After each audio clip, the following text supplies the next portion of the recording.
Hello friends, മഴ തോരും മുംബൈയിലേക്ക് എല്ലാവർക്കും സ്വാഗതം. അങ്ങനെ ഹരിയെയും രോഹിത്തിനെയും കൂട്ടാളികളെയും എല്ലാവരെയും കോടതിയിലേക്ക് കൊണ്ടുവന്നിട്ടുണ്ട്. കോടതി വളപ്പിനകത്ത് കയറി ജഡ്ജിയും എല്ലാവരും വന്നിരിക്കുകയാണ് കേട്ടോ. അന്നേരം തന്നെ ഇവരുടെ പേര് വിളിച്ച് അകത്തേക്ക് കയറ്റുവാണല്ലോ. അപ്പോൾ പുറത്തു നിന്നുണ്ട് ചോദിക്കുകയാണ് നമ്മുടെ ജഡ്ജി, നിങ്ങളുടെ ഈ കേസ് പ്രകാരം നേരത്തെ അറസ്റ്റ് ചെയ്തതാണല്ലോ അല്ലേ? അതെ. എന്നിട്ട് ഇവന്മാരോട് ചോദിക്കുന്നുണ്ട്, നിങ്ങളെ ഇവർ തല്ലേ എന്തെങ്കിലും ചെയ്തിട്ടുണ്ടോ എന്ന്. ഹരിക്കാണെങ്കിൽ നല്ല ദേഷ്യമുണ്ട്, ഉണ്ടെന്ന് പറയണമെന്നുണ്ട്. എന്നിട്ട് പോലീസുകാരെ തിരിഞ്ഞു നോക്കുമ്പോൾ അവർ കണ്ണ് കാണിക്കുക കേട്ടോ. അപ്പോൾ ഇല്ല, ഞങ്ങളെ ആരും ഒന്നും ചെയ്തിട്ടില്ല എന്ന് പറയുകയാണ്. അപ്പോൾ അവർക്ക് വേണ്ടി വാദിക്കുന്ന വക്കീൽ വന്ന് പറയുന്നുണ്ട്, ബഹുമാനപ്പെട്ട കോടതി, ഇവരൊരു തെറ്റും ചെയ്തിട്ടില്ല, വേറെ ആരോ ചെയ്ത തെറ്റിനെ ഇവരുടെ തലയിലേക്ക് അടിച്ചേൽപ്പിക്കുക ചെയ്തിരിക്കുന്നത് എന്നൊക്കെ ഇങ്ങനെ വാദിക്കുകയാണ്. പക്ഷേ വക്കീൽ ജഡ്ജിയാണെങ്കിൽ വിധിക്കേണ്ട അവരോട് ചോദിക്കുന്നുണ്ട്, നിങ്ങൾക്ക് എന്തെങ്കിലും പറയാനുണ്ടോ എന്ന്. അപ്പോൾ ഇപ്പോൾ ഹരി തന്നെയാണ് ആദ്യം പറയുന്നത്, ഇല്ല ഞങ്ങൾക്ക് പറയാനുണ്ട്, ഞങ്ങൾ തെറ്റ് ചെയ്തിട്ടില്ല, ഞങ്ങളല്ല ഇത് ചെയ്തത് എന്നിങ്ങനെ ഹരി പറയാൻ കേട്ടോ. പക്ഷേ ശരിക്കും പറഞ്ഞാൽ തെളിവ് സഹിതം പെൺകുട്ടി പറഞ്ഞതുകൊണ്ട് തന്നെ കൂടുതലായിട്ടൊന്നും ഇതിനെ വിശദീകരിക്കാനൊന്നും ജഡ്ജി നിൽക്കുന്നില്ല. ജഡ്ജി പറയുന്നുണ്ട്, എന്തായാലും 4 പ്രതികളെ 30 ദിവസത്തേക്ക് റിമാൻഡ് ചെയ്തിട്ടുണ്ട്, ചോദ്യം ചെയ്യലാവാമല്ലോ.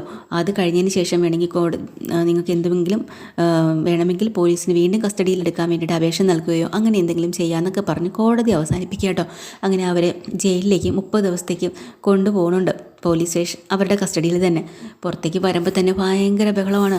കാരണം ഇവരെ കൊണ്ടുപോകുന്ന വാന് ചുറ്റും ആൾക്കാർ പൊതിഞ്ഞിട്ടുണ്ട്. ഇവന്മാരെ കൈ കിട്ടിയ അടിച്ച് കൊല്ലണമെന്ന് പറഞ്ഞു. അതിലൊരുത്തൻ പറഞ്ഞ, വാഴയടാ നീയൊക്കെ, നിന്നെയൊക്കെ പെറ്റ് വളർത്തിയില്ല തന്തയും തള്ളയും. ആ സമയത്ത് നിനക്ക് ആ ഭാഗത്തൊരു വാഴ വെച്ചാൽ പോരായിരുന്നു, നിന്നെയൊക്കെ എന്തിനാടാ വളർത്തി വലുതാക്കിയെന്നൊക്കെ പറഞ്ഞ് ഇങ്ങനെ ചോദിച്ച് നാണം കെടുത്തു കേട്ടോ. ഹരിക്ക് തല ഉയർത്താനും പറ്റുന്നില്ല. രോഹിത്തും അങ്ങനെ തന്നെയാണ്. വല്ലാത്തൊരവസ്ഥയിൽ 4 പേരും ആ വണ്ടിയിലേക്ക് തള്ളിക്ക് ആളുകളുടെ അടി കൊള്ളാതിരിക്കാൻ വേണ്ടി പോലീസ് മാക്സിമം ശ്രമിക്കുന്നുണ്ട്. അങ്ങനെ ഇവരെ തള്ളി ആ വണ്ടിക്ക് അതോട്ട് കയറ്റി വണ്ടി പൂട്ടി ഇവർ പോവുകയാണ്. ഈ സമയത്ത് വക്കീൽ പുറത്തേക്ക് വന്നിട്ട് ശിവനോടും രാജീവനോടും പറയുന്നുണ്ട്, എന്ത് ചെയ്യാനാ, കേസ് ഇതായിപ്പോയി, എന്തായാലും വാദിക്കാനോട് നമ്മൾ പറഞ്ഞെങ്കിലും തൽക്കാലത്തേക്ക് 30 ദിവസത്തേക്ക് റിമാൻഡ് ചെയ്തിട്ടുണ്ട്. പിന്നെ ഇത് സാധാരണ ഒരു കേസല്ലല്ലോ, പോരാഞ്ഞിട്ട് പീഡന കേസും കൂടെയാണ്.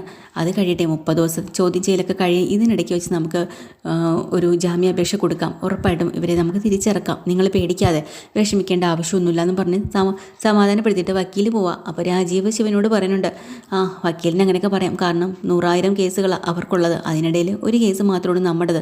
എന്തെല്ലാം ഓർക്കണം, ഇത് ഓർത്തുകൊണ്ട് അവർക്ക് ഇരുന്നാൽ മതിയോ, നമ്മൾ ഇതിനു വേണ്ടി ഏർപ്പെടുത്തിയാൽ മതി. പിന്നെ വക്കീൽ വേറൊരു കാര്യം ഇവരോട് പറഞ്ഞു, നിങ്ങൾ കൂടെ ചെല്ലണം കേട്ടോ സബ് ജയിലിൽ.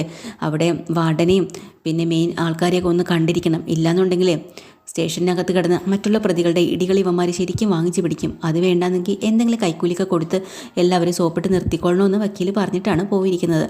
അങ്ങനെ നമുക്കും സബ് ജയിലിൽ പോകാമെന്ന് പറഞ്ഞ് കാറും കൊണ്ട് ഇവർ അതിൻ്റെ പുറകെ പോയിട്ടുണ്ട്.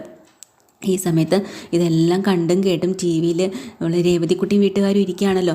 രേവതിക്ക് ഭയങ്കര സങ്കടമെന്ന് വെച്ചാൽ ഇവന്മാരെ പോലീസ് പിടിച്ചതിലും ഒന്നുമല്ല, ഇതൊക്കെ കണ്ടിട്ട് നമ്മുടെ അലീനെ വിഷമിക്കുമല്ലോ, കാരണം സ്വന്തം സഹോദരനല്ലേ.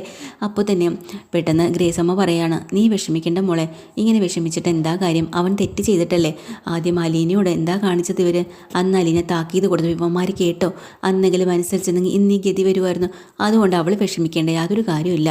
അപ്പോൾ ഇതൊക്കെ കണ്ടിട്ട് ഉടനെ മാമച്ചൻ പറയാം, നീ ആ റിമോട്ട് ഇങ്ങോട്ട് തന്നെ.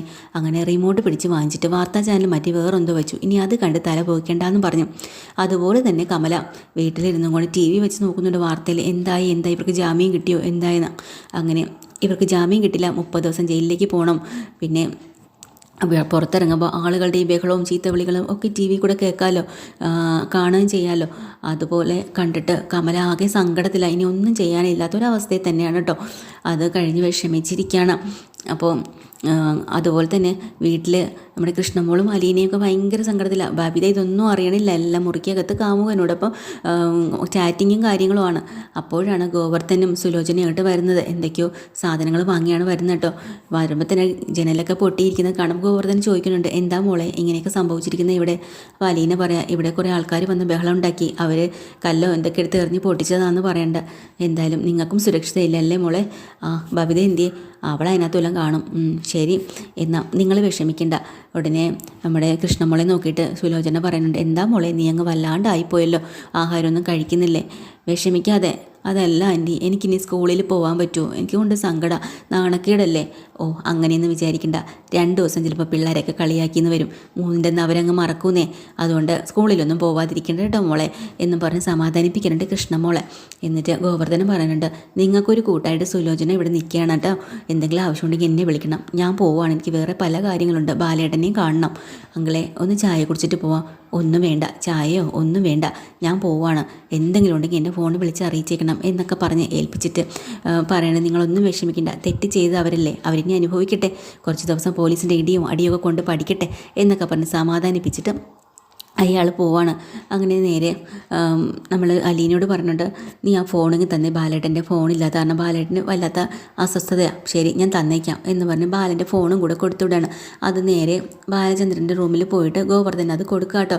അപ്പോൾ പറയുന്നുണ്ട്, ഇതിപ്പോൾ ഞാൻ ഓണാക്കി തുറക്കുകയോ ചെയ്താൽ എനിക്കൊരു സമാധാനവും കിട്ടില്ല, കാര്യങ്ങൾ എന്തായി, പിന്നെ ജാമ്യം കിട്ടിയില്ല അല്ലേ, അങ്ങനെ തന്നെ ചെയ്യാൻ പറ്റുള്ളൂ, കാര്യം എന്ത് ചെയ്യാൻ പറ്റും, പിന്നെ നമുക്ക് അതിന് വേണ്ടി ഇനി 30 ദിവസം ഉണ്ടല്ലോ, അതിനിടയ്ക്ക് വെച്ച് നമുക്ക് ജാമ്യത്തിന് വേണ്ടി അപേക്ഷിക്കും, കാര്യങ്ങളൊക്കെ ചെയ്യാം എന്ന് ഗോവർദ്ധൻ പറയാൻ കേട്ടോ. അങ്ങനെ അയാൾ അങ്ങനെ വിഷമിച്ചിരിക്കാൻ കേട്ടോ. എന്നിട്ട് പറയുന്നുണ്ട്, വീട്ടിൽ ഞാൻ സുലോചനയുണ്ട്, പിള്ളേരെ കൂടെ ആരെങ്കിലും വേണ്ടേ, അതുകൊണ്ട് ഞാൻ അവളെ നിർത്തിയിട്ടുണ്ട്, എല്ലാത്തിനും പോകണമെന്നും വരണേനും എല്ലാത്തിനും നീയും എൻ്റെ സഹോദരി സുലോചനയും മാത്രം തന്നെ, നിങ്ങൾക്ക് കഷ്ടമായില്ലേ, അതെന്താ ബാലേട്ട അങ്ങനെ പറയണം, ഞങ്ങളുടെ കടമ തന്നെ ഇല്ലത് ചെയ്തല്ലേ പറ്റുള്ളൂ, പിന്നെ കടയൊന്നും തൽക്കാലം ഇപ്പോഴൊന്നും തുറക്കണ്ട എന്നൊക്കെ പറഞ്ഞ് നിർദ്ദേശം കൊടുക്കുകയാണ്. ഇതിനിടയ്ക്ക് തൊട്ടപ്പുറത്ത് കിടക്കുന്നുണ്ട് ഇവിടെ വൈജയെ കാണാനായിട്ട് മനു വരുന്നുണ്ട്. അപ്പോൾ മനു സംസാരിക്കുന്ന കൂട്ടത്തിൽ ചോദിക്കുന്നുണ്ട്, അവർക്ക് ജാമ്യം കിട്ടിയില്ലെന്ന്. മനു പറയണ്ട, എങ്ങനെ കിട്ടാനാ, അതിന് പറ്റിയുള്ള പരിപാടികളാണ് ഇവന്മാർ ഒപ്പിച്ച് വെച്ചത്, ഇത്രയും വലിയൊരു ക്രൈം ചെയ്തിട്ട് ഇനി ജാമ്യമോ, കിടക്കട്ടെ, 30 ദിവസം പോലീസ് സ്റ്റേഷനിൽ കുറച്ച് ഇടിയും അടിയും ഒക്കെ കൊള്ളണം, എന്നാലേ പഠിക്കൂ, ആദ്യം തെറ്റ് ചെയ്തപ്പോൾ ഞാൻ ഹരിക്കിട്ട് കൊടുത്തതായിരുന്നു, എന്നിട്ട് അവൻ പഠിച്ചോ, പിന്നെ അലീന എത്രമാത്രം ഉപദേശിച്ചു രോഹിത്തിനെ നന്നാവാനായിട്ട്, അവൻ നന്നായോ, ഇല്ലല്ലോ, അലീനയുടെ കാര്യം ഇവിടെ മിണ്ടരുത്, അവൾ ഒറ്റ ഒരുത്തിയ, ഇത് തന്നെ വീട്ടിൽ അമ്മയും പറയുന്നത്, അലീനയാണല്ലേ ഇതിൻ്റെ എല്ലാത്തിനും പ്രശ്നം, അലീനയാണ് ആ പെങ്കൊച്ചിനെ പീഡിപ്പിക്കാൻ നിങ്ങളുടെ മക്കളെയൊക്കെ പറഞ്ഞു വിട്ടത് അല്ലേ, നന്നായിരിക്കുന്നു, ദയവ് ചെയ്ത് നിങ്ങളുടെ ഈ സംസാരം ഒന്ന് നിർത്തുന്നുണ്ടോ, പിന്നെ സ്വന്തം മകനും സഹോദരൻ്റെ മകനും വേണ്ടിയിട്ടൊക്കെ നിങ്ങളിങ്ങനെ കിടന്ന് അലറുന്നുണ്ടല്ലോ, അവർ പുറത്തിറക്കണം, ഇതുപോലെ കണ്ണീരൊടുക്കുന്ന ഒരു കുടുംബമുണ്ട്, അത് നിങ്ങൾ ചിന്തിച്ചോ, ആ ഇരയാക്കപ്പെട്ട പെൺകുട്ടി അവളെ പിച്ച് ചീന്തിയില്ലേ, ആ പെൺകുട്ടിയുടെ വീട്ടുകാർ നിങ്ങൾ കരയണതിൻ്റെ അപ്പുറമായിട്ട് അച്ഛനും അമ്മയും ഒക്കെ ആ പെൺകൊച്ചിനെ ഓർത്ത് കരയാനുണ്ടാവും, അത് ഓർക്കണം, മനസ്സിലായോ, നമുക്കല്ല ഇത് സംഭവിച്ചത്, വേറൊരു ആൾക്കാണിത് സംഭവിച്ചെങ്കിൽ നമ്മളിപ്പോൾ വലിയ വീരവാദം അടിച്ചതിനായിരുന്നല്ലോ വീട്ടിലിരുന്ന്, എന്നിട്ട് നമുക്ക് വന്നപ്പോഴത്തേക്കും വലിയ എന്തോ സംഭവം പോലെ മറ്റുള്ളവർക്ക് വന്നാൽ കണ്ട് രസിക്കാം അല്ലേ ആൻറ്റി, അങ്ങനെയല്ല വേണ്ടത്, ഇനിയിപ്പോൾ അലീനയും കൂടെ സപ്പോർട്ട് ചെയ്താൽ മാത്രമേ എന്തെങ്കിലും ചെയ്യാൻ പറ്റൂ, അതിനുവേണ്ടി ഇനിയെങ്കിലും ഒന്ന് അങ്കിളിനോട് താന്നും കുറച്ചും കൂടെ അടങ്ങി ഒതുങ്ങിയും ആൻറ്റി ജീവിക്കാൻ നോക്കും, മനു എരുതിയിൽ എണ്ണ ഒഴിക്കരുത് നീ, അല്ലാതെ ഞാൻ എന്ത് ചെയ്യാനാണ്, നിങ്ങളിപ്പോഴും മക്കൾ ചെയ്ത തെറ്റിനെ ന്യായീകരിച്ചുകൊണ്ട് എന്തല്ലേ ഇരിക്കുന്നത്, അലീനയാണ് കുറ്റക്കാരി എന്നും പറയുന്നത്, ഇതിൽ കൂടുതൽ ഞാൻ ഇനി എന്ത് പറയാനാ എന്നൊക്കെ പറഞ്ഞിട്ട് നമ്മുടെ മനു ശരിക്കും കൊടുക്കുന്നുണ്ട് കേട്ടോ. നമ്മൾ വൈജ ആകെ അവിടെ ഒന്നും മിണ്ടാനാവാതെ പത്രമൊക്കെ നോക്കിയിട്ട് തകർന്നു പോയി ഇരിക്കുകയാണ്. അതുപോലെ ശിവനും രാജീവനും കൂടെ സ്റ്റേഷനിൽ പോയി പോലീസിനെയൊക്കെ കാണുന്നുണ്ട്, അവർക്ക് വേണ്ട കൈമണിയും കാര്യങ്ങളൊക്കെ കൊടുത്തിട്ട് തിരിച്ച് വീട്ടിലേക്ക് തകർന്ന മനസ്സോടുകൂടി വരുന്നുണ്ട്. അങ്ങനെ 2 കുടുംബവും ആകെ വല്ലാത്തൊരവസ്ഥയിലാണ് കാണിക്കുന്നത് കേട്ടോ. ഡീറ്റെയിൽഡ് എപ്പിസോഡുമായി വീണ്ടും വരാൻ ചാനൽ ഇഷ്ടമല്ല ലൈക്ക് ചെയ്യുക, സബ്സ്ക്രൈബ് ചെയ്യുക. താങ്ക്